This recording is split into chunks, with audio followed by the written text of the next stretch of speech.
कहानी की शुरुआत पूरी दुनिया भर में किए जा रहे एक इमरजेंसी ब्रॉडकास्ट से होती है कि कैसे अचानक से ही बीमार लोग उठकर किसी वायरस की वजह से ज़ॉम्बीज़ बनने लगे और फिर उन्होंने एक दूसरे को ही काटना शुरू कर दिया। वहीं सरकार भी अब उन्हें कैसे भी करके कंट्रोल नहीं कर पा रही और लोग अपनी सुरक्षा खुद ही कर लें। अब कहानी इस ज़ॉम्बी अटैक के शुरू होने से कुछ दिन पहले जाती है, जहाँ एक जेल में इमोन नाम का एक कैदी अपनी सजा काट रहा था। दरअसल इमोन पहले आर्मी में एक सोल्जर रह चुका है। वो अपनी पूरी फ्लीट का सबसे ज्यादा केपेबल और खतरनाक फाइटर था, लेकिन एक बार एक मिशन के दौरान इमोन के हाथों गलती से एक सिविलियन मारा गया, इसलिए उसे स्पेशल फोर्सेस से बाहर निकालकर 5 साल की जेल की सजा सुनाई गई। हालांकि अब इमोन की सजा खत्म होने में सिर्फ 1 ही महीना बचा था, जिससे कि वो बहुत खुश भी है। इन 5 सालों के दौरान जेल में इमोन का एक टिम नाम का दोस्त बन गया। अब कुछ देर बाद जेल का वार्डन इमोन को अपने ऑफिस में बुलाकर बताता है कि अगले ही महीने उसकी सजा पूरी हो जाएगी, फिर इमोन अपनी पत्नी और बेटी से मिल पाएगा। तो वो अब अपने बचे हुए समय में जेल में कोई प्रॉब्लम क्रिएट न करे। उसे कोशिश करनी होगी कि वो बाकी कैदियों की लड़ाइयों में न घुसे, वरना तो इससे उसकी सजा और बढ़ सकती है। अब इमोन तो वैसे ही जेल में आने के बाद अपनी पूरी सजा को चुपचाप भुगत रहा था। दरअसल घर पर उसकी पत्नी मैरी और एक एशली नाम की बेटी उसका बेसब्री से इंतजार कर रहे हैं। उसकी बेटी एशली तो गूंगी और बहरी भी थी और इमोन के जेल जाने के बाद उसकी पत्नी मैरी अपनी बेटी को पालने के लिए एक लोकल हॉस्पिटल में नर्स की जॉब करती है। उन्हें पैसों की तंगी के चलते एक सस्ती सी चोल में रहना पड़ता, जहाँ के आसपास अक्सर लोग नशे में पड़े रहते हैं। इस पूरी चोल का मालिक एक पुलिस ऑफिसर है। अब मैरी अपने पति इमोन से फोन पर बात कर बताती है कि कैसे उसके बिना उनकी अब तक की लाइफ कितनी बुरी कट रही थी, मगर अब अगले महीने उसके जेल से बाहर आने के बाद उसे पूरी उम्मीद है कि उनके दिन बदल जाएंगे। इमोन तो खुद अपनी फैमिली के पास जल्द से जल्द जाना चाहता है। वहीं अब फोन कटने के बाद छोटी एशली ने साइन लैंग्वेज में पूछा कि उसके पिता अपने मिशन के बाद घर कब लौट रहे हैं। दरअसल मैरी ने अपनी बेटी एशली को झूठ बोल रखा था कि उसके पिता एक मिशन पर गए हैं और वे अगले महीने आएंगे। इसलिए जेल में भी सिमोन अब साइन लैंग्वेज सीखना शुरू कर देता है, ताकि वो अगले महीने अपनी फैमिली के पास जाकर अपनी बेटी से अच्छे से कम्युनिकेट कर पाए। लेकिन अब कुछ ही देर बाद एक दूसरी गैंग को जब पता चला कि इमोन अगले ही महीने जेल से निकलने वाला है, तो उन्होंने उसे अपने लिए नशीली दवाइयां स्मगल करने को कहा। हालांकि इमोन ने कहा कि वो अब कुछ भी गलत नहीं करेगा, और ये सुनते ही गैंग मेंबर्स इमोन पर चाकू के साथ टूट पड़े।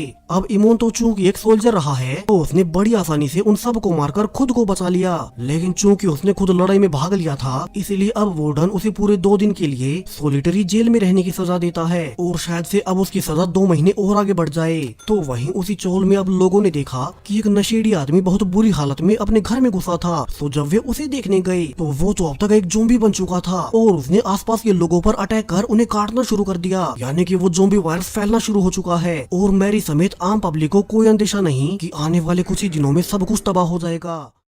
अब रात होने पर मैरी के पास उसकी दूसरी नर्स साथी का फोन आया, जो कि उसे ज़ॉम्बीज़ के बारे में आगाह करने की कोशिश कर रही थी। लेकिन अनफॉर्चुनेटली फोन के सिग्नल्स ढंग से न आने से मैरी उसकी वार्निंग को समझ नहीं सकी। तभी उसे बाहर से किसी के चिल्लाने की आवाज आई और उसने देखा कि गली के किनारे पर एक ज़ॉम्बी किसी को काटे जा रहा था। और तभी वो ज़ॉम्बी मैरी को देख लेता है और वो अब उसका पीछा कर उसे भी काटने की कोशिश करने लगा। लकीली उस ज़ॉम्बी के स्लो होने से मैरी पहले उसे नीचे गिरा देती है, और फिर उसने उस ज़ॉम्बी के आर पार एक नुकीली रोड काट कर उसे मार ही डाला। मैरी यहाँ से बाहर निकल कर देखती है कि अब तो पूरी चोल में कोहराम मच चुका था। यहाँ आसपास हर तरफ लोग ज़ॉम्बीज़ बनकर एक दूसरे को ही काटे जा रहे हैं। सो मैरी भी एक ज़ॉम्बी को मारकर अपनी बेटी एशली के साथ बाकी लोगों के पीछे चोल से बाहर निकलने लगी। तो वहीं ठीक इसी वक्त पूरी दुनिया में ज़ॉम्बी वायरस के फैलते हुए जेल में भी हर और इमरजेंसी अलार्म्स बज उठे, क्योंकि जेल के अंदर तक कुछ ऑफिसर्स ज़ॉम्बी बन गए थे। तो सभी कैदियों को जेल के दरवाजे खोल उन्हें बाहर जाने को कहा गया। वहीं अब तक तो कुछ कैदी और ऑफिसर्स तक ज़ॉम्बी बन चुके थे, और उनके एक दूसरे पर अटैक करने से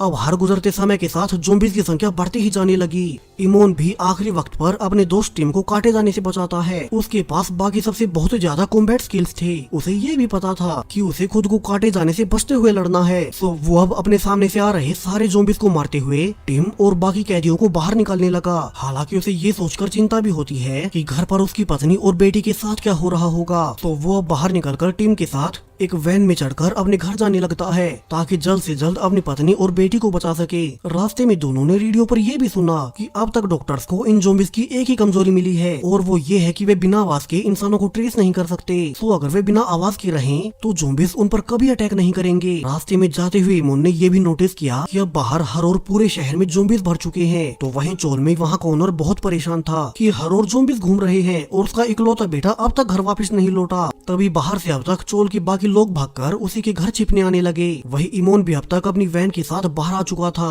उसने देखा कि चोल का रास्ता ही ब्लॉक्ड पड़ा है, तो वो अब बिना आवाज किए पीछे वाले रास्ते से लोग तोड़कर टीम के साथ अंदर घुस गया। उसने अंदर जाकर देखा कि चोल के ज्यादातर लोग तो ऑलरेडी ज़ॉम्बीज बन चुके थे। तो इमोन और टीम अब बिना आवाज किए आगे बढ़ने लगते हैं। इसी बीच रास्ते में उन्हें इस चोल के ओनर का बेटा भी मिल गया, जो कि ज़ॉम्बीज की भीड़ के बीच एक टब में छिपा था। सो इमोन अब उसे चुपके से बिना आवाज किए उनके पास आने को कहता है और जब वो लड़का उनके पास पहुंचा ही था कि उससे गलती से आवाज हो गई, जिससे आसपास के सारे ज़ॉम्बीज अब इमोन और बाकी दोनों के पीछे भागने लगते हैं। इमोन उन दोनों के साथ थोड़ी दूर भागने के बाद अब उन्हें एक सेफ जगह पर छोड़कर खुद एक कुल्हाड़ी निकाल देता है, जिसके बाद वो एक एक कर ज़ॉम्बीज को काटने लगा। और काफी देर लड़ने के बाद वे तीनों फाइनली अब मैरी के घर तक पहुंच ही जाते हैं। तीनों ने जल्दी से दरवाजे को बंद कर अंदर जाकर देखा कि यहाँ तो अब कोई नहीं था। वहीं इमोन तो फर्श पर खून देखकर बहुत ज्यादा डर गया कि कहीं ये खून उसकी पत्नी या बेटी का ना हो।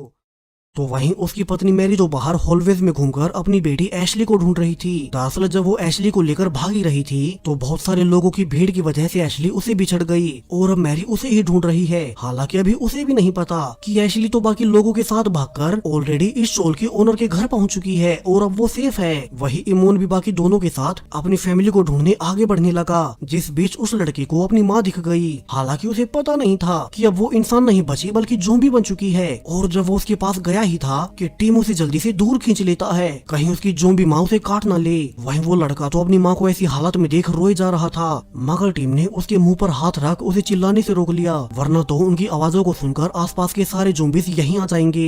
लकीली थोड़ी ही आगे चलने पर इमोन को फाइनली मैरी एक रूम में मिल ही गई। उसे ये जानकर बहुत सुकून मिला कि मैरी अब तक सेफ है। हालांकि उसके गिरने के कारण मैरी को थोड़ी बहुत चोट आ गई थी और उसने ये भी बताया कि उन्हें जल्द से जल्द अपनी बेटी एशली को ढूंढना होगा, जो कि भीड़ के बीच भागते हुए उसे दूर हो गई। इमोन ने उसे भरोसा दिया कि अब वो आ चुका है और वो उसे और उनकी बेटी को कुछ नहीं होने देगा। लेकिन अब तक बहुत सारे ज़ॉम्बीज उनके दरवाजे के बाहर इकट्ठा हो चुके थे।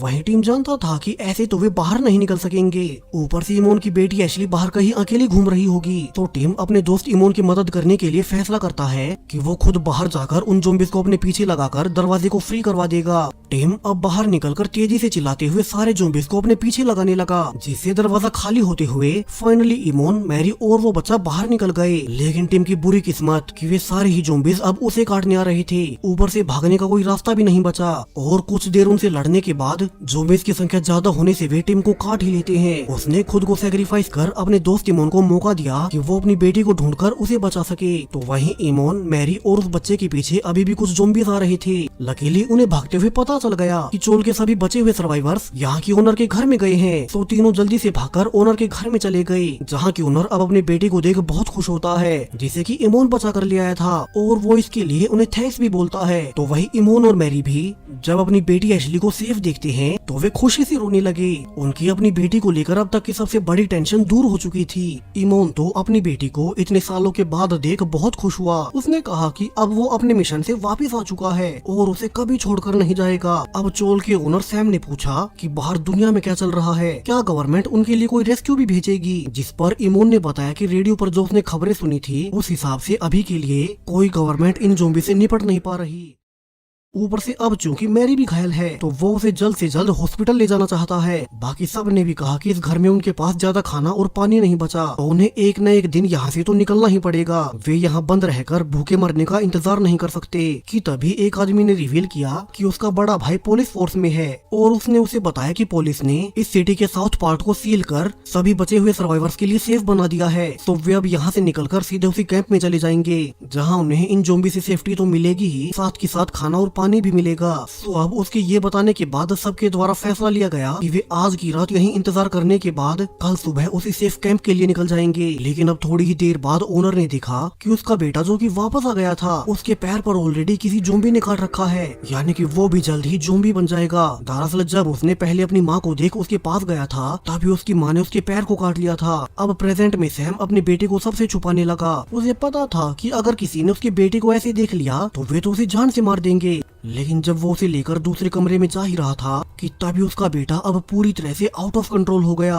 वो अब ज़ॉम्बी बनते हुए मैरी को काटने भागने लगता है, जिसे अब मैरी के चिल्लाने पर इमोन जल्दी से उसके सिर में शूट कर मैरी को बचा लेता है। वहीं सैम तो अपने बेटे को ऐसे अपनी आंखों के सामने मरते हुए देख गुस्से में भड़क उठा। तभी पास में खड़ी एक और औरत ने डर के मारे सैम के बेटे को एक और गोली मार दी कि कहीं वो फिर से ना उठ जाए। लेकिन इस बार तो सैम अब उस औरत को ही मार देता है और उसने एक एक कर बाकी सर्वाइवर्स पर अटैक करना शुरू कर दिया। सो इमोन बाकी सब को लेकर बाहर निकालने लगता है, क्योंकि सैम अपने बेटे की मौत के बाद पागल हो चुका था, जबकि बाहर तो ऑलरेडी बहुत से ज़ॉम्बीज मौजूद थे। सो सारे ही सर्वाइवर्स अब एक एक कर काटे जाने लगते हैं। इमोन तो अपनी फैमिली को बचाते हुए आगे भागते जा रहा था और जो लोग पीछे छूटते जाते उन्हें ज़ॉम्बी काट डालते। इमोन मैरी और अपनी बेटी को अपने पास रख ज़ॉम्बी से बचाने लगता है, लेकिन वो जल्द ही समझ गया कि इन ज़ॉम्बीज की संख्या बहुत ज्यादा है। सो अब उसने प्लान बनाकर आवाज देकर ज़ॉम्बीज को अपने पास आने को कहा ताकि मैरी और एशली आसानी से निकल सके, और फिर वो खुद उन सारे ज़ॉम्बीज को एक एक कर जान से मारने लगता है। इस प्लान के साथ वे काफी दूर तक निकल आए, लेकिन जब इमोन बाकी ज़ॉम्बी से लड़ ही रहा था कि पीछे अकेली मैरी और एशले के पास सैम आ गया, जो कि अब तक अपने बेटे की मौत का जिम्मेदार इमोन को मानता है। इसलिए ही वो अब बदला लेने के लिए इमोन की बेटी एशली को मारने आया था। मैरी अब जल्दी से अपनी बेटी एशली को छुपने का कहकर उस आदमी की गन को पकड़ने लगी, तो वहीं इन सब से बेखबर इमोन दूसरी ओर आसपास के ज़ॉम्बीज को छत पर लाकर उन्हें मारते जा रहा था। और जब वो उन्हें मारकर वापस नीचे आने लगा तो उसी रास्ते में अपना दोस्त टिम दिखाई देता है, जिसने कि उसी के लिए खुद को सैक्रिफाइस कर दिया था। तो इमोन अब आगे जाने से पहले अपने दोस्त को मुक्ति देने के लिए उसे भी मार देता है।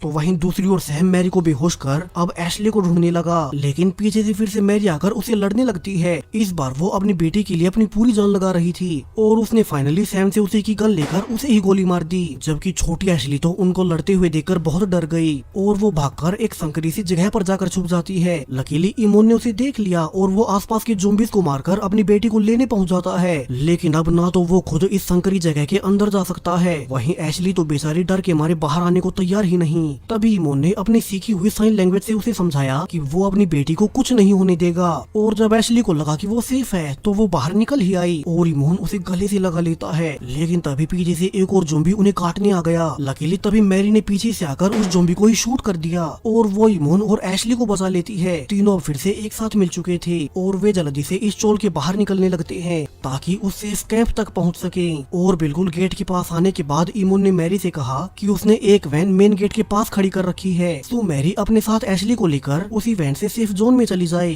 और वो गलती से भी रास्ते में किसी और के लिए गाड़ी ना रोके।